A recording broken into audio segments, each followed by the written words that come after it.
Salvo भैष्मी विवाहे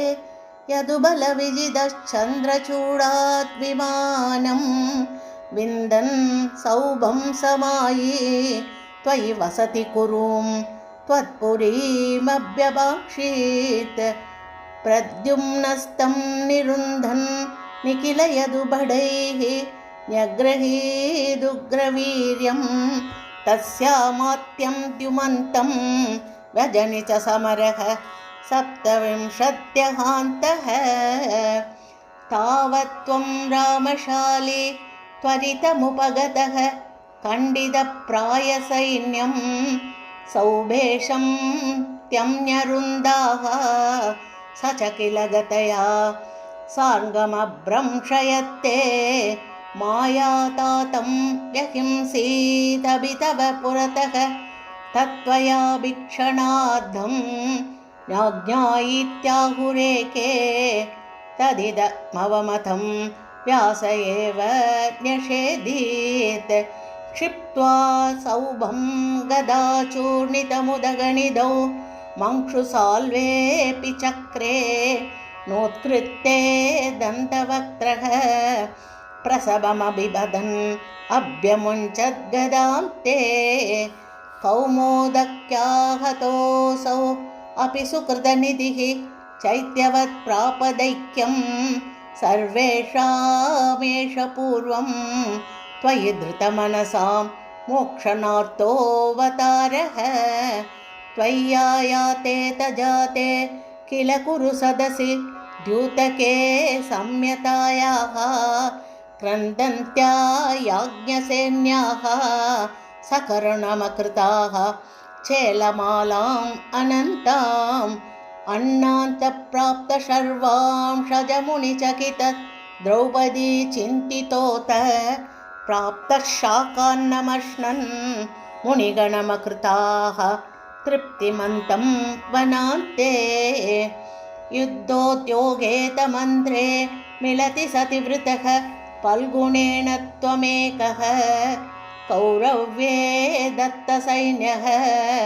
करिपुरमगमो दौत्यकृत् पाण्डवार्तं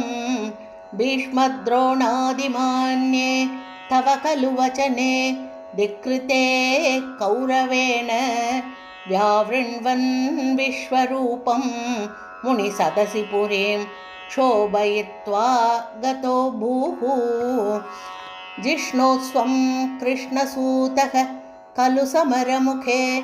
बन्धुगादे दयालुं खिन्नं तं वीक्ष्य वीरं किमिदमयि सखे नित्यएकोऽयमात्मा को वद्यः कोऽत्र हन्ता ददिह वदभियं प्रोज्यमय्यर्पितात्मा धर्म्यं युद्धं चरेति प्रकृतिमनयथाः दर्शयन् विश्वरूपं भक्तोत्तंसेत भीष्मे तव धरणिभरक्षेपकृत्यैकसक्ते नित्यं नित्यं विबिन्दत् अयुतसमधिकं प्राप्तसादे च पार्थे निःशस्त्र त्वत्प्रतिज्ञां विजहदरिवरं धारयन् क्रोधशाली वादावन् प्राञ्जलिं तं नतशिरसमतो वीक्ष्य मोदादपागाः युद्धे द्रोणस्य हस्तिस्थिररण भगदत्तेरितं वैष्णवास्त्रं वक्षस्यादत्तचक्रः दगितरविमहाः प्रार्थयत् सिन्धुराजं नागास्त्रे कर्णमुक्ते क्षितिमवनमयन् केवलं कृत्तमौलिं तत्राभिपार्तं किमिव न हि भवान् पाण्डवानाम् अकार्षीत् युद्धादौ तीर्थकामी स खलु हलधरो नैमिषक्षेत्रमृच्छन् अभ्रद्युद्धाय सूतक्षयकृतसुतं तत्पदे कल्पयित्वा यज्ञज्ञं वल्वलं पर्वणि परिदलयन् स्नाततीर्थोरणान्ते सम्प्राप्तो भीमदुर्योधनरणमशमं वीक्ष्य यादपुरीं ते संसुप्तद्रौपदे यक्षबणहदधियं